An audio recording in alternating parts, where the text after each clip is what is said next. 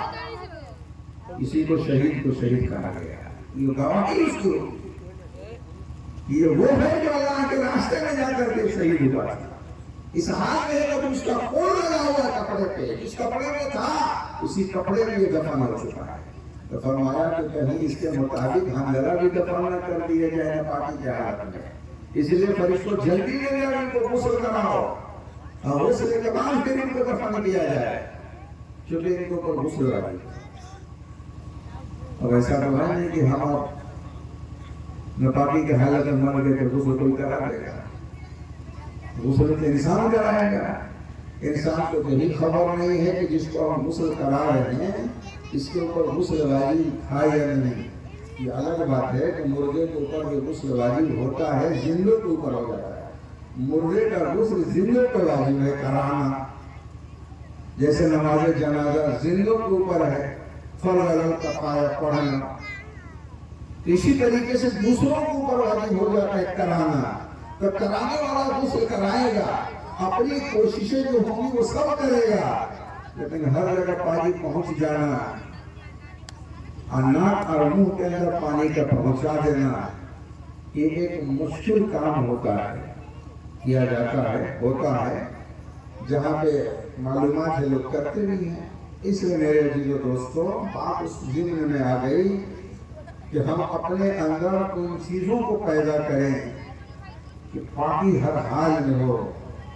پاکی مومن کا یہ ہتھیار ہے، وضو بھی ایک پاکی ہے، یہ مومن کے ہتھیار ہے کہ کم سے کم آپ کے اندر ایک ہمت رہے گی کہ ہم پاک تو ہیں، اگر اس حال میں میری موت بھی ہوگی تو انشاءاللہ میں پاک ہوں۔ پاکی کی حالت میں موت آئے گی۔ غسل کرانے والا اگر غسل ایسے بھی کرا دے،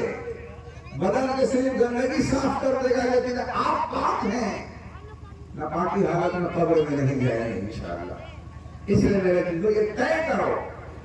کہ جو آسانی کے ساتھ ہم کہہ دیتے ہیں کہ ہم ناپاک ہیں، یہ ناپاکی سے اپنے آپ کو بچا لے۔ دوسری چیز یہ ہے کہ کلمہ دل میں ہوتا ہے، کلمہ انسان پڑھتا ہے تو دل کا نفس ہوتا ہے، یہی وجہ ہوتی ہے قلب جو ہے بائیں ہے، کبھی کبھی کسی کے دائیں بھی ہو جاتا ہے، اللہ ماشاءاللہ ایک آدھ کیس ایسے آتے ہیں جیسے کہ آپ کے اکرمی کا کبھی کیس تھا، لیکن دل جو ہوتا ہے وہ بائیں ہوتا ہے۔ اسی لیے آپ جب کسی سے ملتے ہیں تو بائیں سے بائیں ملتے ہیں کہ دل سے دل مل جائے، تو مقصد یہ ہوتا ہے۔ اگر اس مقصد سے ہے تو ٹھیک یہی ہے، اور دائیں کی فضیلت ہے تو دائیں کی فضیلت دائیں کی وجہ سے ہے، اب بائیں کی فضیلت قلب کی وجہ سے ہے کہ ہمارا دل ان کے دل سے مل جائے۔ اور جب دل کو دل سے ملا دیا جاتا ہے تو اصل یہی چیز ہے کہ ظاہر کو ہم نے دل کو ملایا، اللہ تعالیٰ باطن کو بھی ملا دے کہ یہ دل ایک ہو جائے۔ تو جب انسان کے دل کے اندر اللہ کا نام ہے، ہمارے بھائی اگر نشہ کرتے ہیں، گندگی کو جگہ پہنچاتے ہیں، تو اللہ رب العالمین جیسے سارے مخلوق میں مہذب ہے، پاکیزہ ہے، کسی چیز کا وہ محتاج نہیں ہے، کسی چیز کو پسند کرتا ہے، اسی طریقے سے اللہ کا نام ہے اور اللہ کا یہ دین ہے، یہ مہذب ہے، وہ بھی گندگی کو پسند نہیں کرتا ہے۔ تو جب گندے ہم عمل کریں گے، ایسی نشہ اگر ہم حلق کے نیچے اتاریں گے تو اس ٹائم ٹھنڈے دل سے ایک چیز ضرور سوچنے کی کوشش کیجیے گا کہ دو چیز ایک جگہ جمع رہے گی کہ نہیں، اس کو طے کرنا ہوگا۔ آپ پڑوسی کوئی ایک شرابی ہو جائے، گالی گلوچ کرنے والا ہو جائے، کہ ایک مہذب انسان، شریف انسان ایسے پڑوسی کو پسند نہیں کرتا ہے۔ کبھی کبھی حال یہ ہو جاتا ہے کہ اپنا مکان بیچ کر کے تو بھاگ جائے گا وہاں، لیکن اس طرح کے پڑوسی کو پسند نہیں کرے گا۔ تو آپ یہ بتائیے کہ اس دل کے اندر، اس قلب کے اندر اللہ کا نام اور اللہ کے نام کے علاوہ گندے اور غلیظ ایک جگہ کیسے یہ دونوں جمع رہیں گے؟ ظاہر ہے کہ مہذب وہاں سے لوگ سخت ہو جائے گا، اللہ ہم سب کی حفاظت فرمائے. اس ایمان کی حفاظت کرنے کی ضرورت ہے. ہمارے علم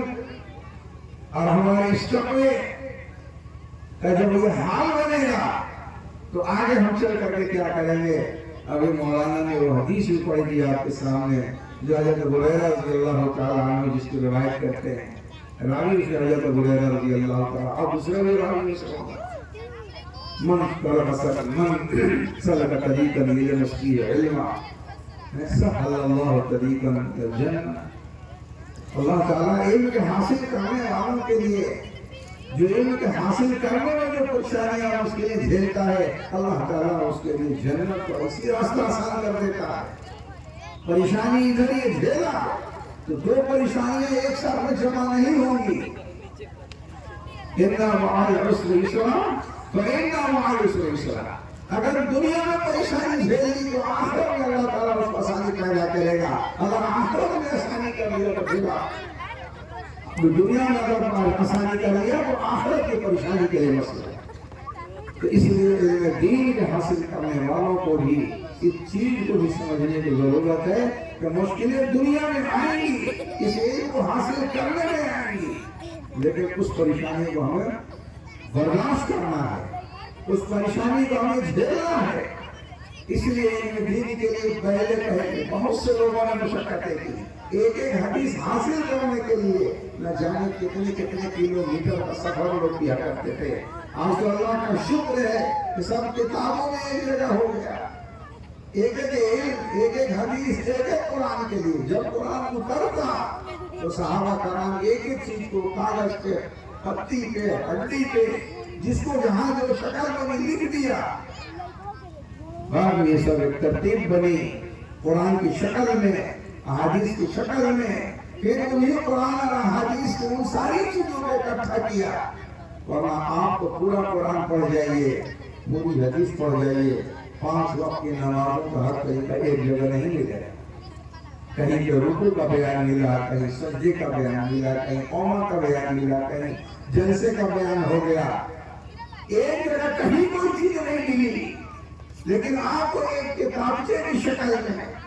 ایک فقہ کی شکل میں ساری حدیثوں کو نچوڑا, قرآن کے نچوڑ کو نکال کر کے ان فقہاء نے, ان علماء نے, اس علم دین کے حاصل کرنے والوں نے انسانوں کو سہولت کے لیے لا کر کے اکٹھا کر دیا. اب آسانی کو ساری نیچے پڑھ لیتے ہیں, مسئلہ نکل گیا. ورنہ کس کو کیا خبر تھی, کسی کو کیا پتا تھا. لیکن یہ سب علم والوں نے اور علماء نے محنت کی. پہلے کے بڑے بڑے فکر رکھنے والوں نے ساری چیزوں کو اکٹھا کر لیا. آج ہم کتابوں کے شکل میں ہر مسائل آسانی سے نکال لیتے ہیں, پڑھ لیتے ہیں, لیکن اس کے بعد بھی مشکل بنا ہوا ہے. اس کے بعد بھی دین پہ چلنا ہمارے لیے بہت مشکل بنا ہے. جس کا ایک حدیث لینے کے لیے کئی کلومیٹر جانا پڑتا, کسی علم کو سیکھنے کے لیے کئی کلومیٹر جانا پڑتا. صرف معمولی سے ایک بات تھی, دارالعلوم دیوبند کے اندر ایک استاد تھے, پڑھانے والا رات بھر پڑھتا ہے تو پھر صبح جا کر کے بچوں کو پڑھاتا ہے. وہ الگ بات ہے کہ اب کے ماحول بدل گیا. حضرت مولانا کا نام یاد نہیں آ رہا, ایک آیت آ گئی, ایک روایت آ گئی کہ اللہ رب العالمین انسان کو وہی چیز عطا فرماتا ہے, لیس للانسان الا ما سعی. انسان کو نہیں پہنچتا مگر وہی چیز ملے گی جس کی وہ کوشش ہے, محنت کی, جس کے حق میں ہے. اب دوسری طرف یہ ہے کہ اللہ تبارک تعالیٰ دوسرے کی محنت کو بھی اگر کسی کو پہنچانا چاہتا ہے اپنے اعمال میں سے تو پہنچا سکتا ہے. اب بظاہر حدیث کے اندر اب قرآن کے اندر ایک ٹکراؤ نظر آ رہا. رات ہو گئی, 12 بج گئے, ذہن پہ بات نہیں آ رہی ہے کہ قرآن تو یہ کہہ رہا کہ انسان کو کسی کا وقت فائدہ نہیں پہنچائے گا, اسی کا جو محنت اور کوشش ہوگی اس کو وہی فائدہ پہنچائے گا. حدیث کر رہی ہے کہ انسان اپنے عمل کو دوسروں کو بھی دے سکتا ہے. رات کو سفر کر لیا دیوبند سے گنگو جو ہے تقریباً کچھ بھی نہیں, تو میرے خیال سے یاد نہیں آ رہا, تقریباً 30-35 کلومیٹر ہونا چاہیے، چونکہ نانو کا 20 ہوتا اس کے بعد گنگ ہوا تھا رات کو پیدل، صرف اس لیے کہ یہ دونوں کا اشکال ہے، اگر صبح ہم سے طلبہ پوچھ لیں گے تو بتانا پڑے گا، اگر ہم خود ہی تصفی ہمیں خود نہیں ہو رہی ہے، مطمئن ہم خود نہیں ہے تو دوسروں کو مطمئن کیا کریں گے؟ چلے گئے حضرت گنگوہی مولانا عبد الرشید گنگوہی رحمۃ اللہ علیہ وضو کر رہے تھے، نابینا ہو گئے تھے اس ٹائم پہ، ان کی آواز سنی، آواز سنتے ہی فوراً کہا وہ فلانے تو رات میں کب آئے تھے؟ رات میں ہی قیام کیا، کہ حضرت رات میں نے قیام نہیں کیا، بس ابھی میں چلا ہی آ رہا ہوں، ابھی ابھی چلے آ رہا ہوں 2:30 بجے رات، کیونکہ حضرت اٹھ کر کے وضو کر رہے تھے، تہجد کی تیاری میں تھے، تاکہ حضرت میں اس لیے آ گیا تھا کہ قرآن یہ کہہ رہا، حدیث یہ کہہ رہی ہے الیس للانسان الا ما سعى، کہ انسان کا اپنے عمل ہی اس کو فائدہ پہنچائے گا، اپنے عمل کا کوئی دوسرے کو اس کو فائدہ نہیں مل سکتا۔ 2 لفظوں میں جواب دے دیا، یہ چلے آئے، کہا کہ قرآن جو ہے کہ ایمان کی بات کر رہا ہے اور حدیث جو ہے ایمان کی بات کر رہی ہے، ایمان کا فائدہ اسی کو ملنا ہے، کسی کے ایمان کا دوسرا چاہے کہ ہم فائدہ اٹھا لے اس کو نہیں ملے گا، لیکن اعمال نافلہ جو ہوگا اس کا فائدہ دوسرے کو مل سکتا ہے۔ حدیث یہ کہہ رہی ہے، قرآن یہ کہہ رہا، 2 جملوں کو جواب سنا فوراً لوٹے اور ذہن میں بات آ گئی، آ کر کے سنے کلاس بھی کر لیا، کتنی بڑی مشقت، ہمیں بیٹھے بیٹھے سب کچھ مل گیا۔ میرے عزیز و دوستوں، ہم اپنی زندگی کو ہم فکر کریں، اپنے آپ کو بنانے کی کوشش کریں، ان بچوں کی حوصلہ افزائی کریں، اور ان بچوں کو بھی ہم یہ کہیں گے کہ بچے جس طریقے سے آپ نے محنت کی ہے آگے آپ محنت کریں، ہر بچے کے اندر ایک جذبہ ہو کہ ہمیں فرسٹ ڈویژن ملے، جیسے دنیاوی علم کے اندر ہم فرسٹ کی محنت کرتے ہیں، اول نمبر کی ہم محنت کرتے ہیں، دین کے بارے میں مجھے کوشش کریں، سوچیں کہ اللہ تعالیٰ ہمیں بھی دین میں اول نمبر پہ رکھے، اللہ تعالیٰ جو اول دین میں آتا ہے اسی کو اللہ تعالیٰ آگے بڑھاتا ہے۔ اور میں نے چلتے چلاتے بس بات کہنا ہے، آپ کے سامنے ایک آیت پڑھی تھی، اقرأ بسم ربک الذی خلق خلق الانسان من علق اقرأ وربک الاکرم الذی علم بالقلم علم الانسان ما لم یعلم۔ علم 2 طرح کے ہیں، ٹھیک ہے، علم سے مطلق ایک علم ہے، دنیا کے بھی بہت سارے علوم ہیں، دین کے بھی ہے، لیکن اس میں اللہ رب العالمین نے جب یہ کہا کہ اقرأ بسم ربک الذی خلق، پڑھیے آپ اپنے رب کے نام سے، جو علم رب کے نام سے چلے گا، جب وہ علم تقوی کی زینہ کو پار کرے گا تو پھر یہ انسان عند اللہ مقبول ہوتا چلا جائے گا، علم کے ساتھ ساتھ تقوی کی زینہ پہ آئے گا۔ اس لیے اللہ نے سب سے پہلے کہا کہ میرے رب کے نام سے، یعنی اللہ نے کہا کہ اپنے رب کے نام سے پڑھیے، اللہ کے نام سے پڑھیے، تو علم جو ہوگا اللہ کے نام کا جو علم ہوگا، جو دین کی فروغ کا علم ہوگا، اللہ کی معرفت کا علم ہوگا، آخرت کے پہچان والا علم ہوگا، حقیقی علم تو بہرحال وہی ہے، اور باقی جتنے بھی علوم ہیں وہ بھی علم، لیکن بہرحال ایک حرفت بھی ہے، دنیا کا حصول اس کے اندر مقصود ہوتا ہے۔ اللہ تبارک تعالی ہم سب کو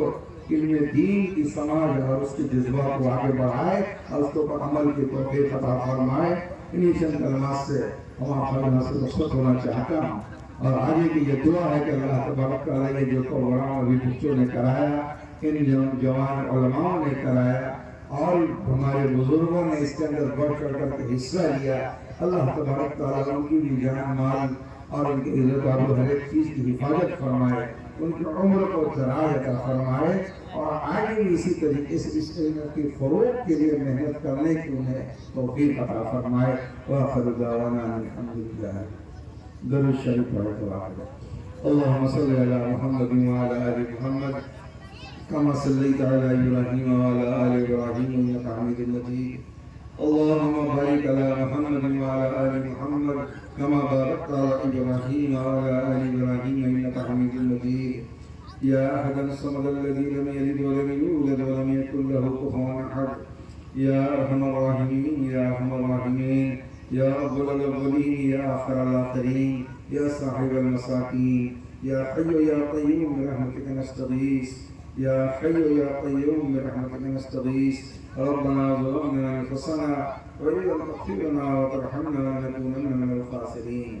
اے اللہ العالمین ہم سب کی خطاؤں کو معاف فرما، اے اللہ ہمارے سیئات کو حسنات سے مبدل فرما،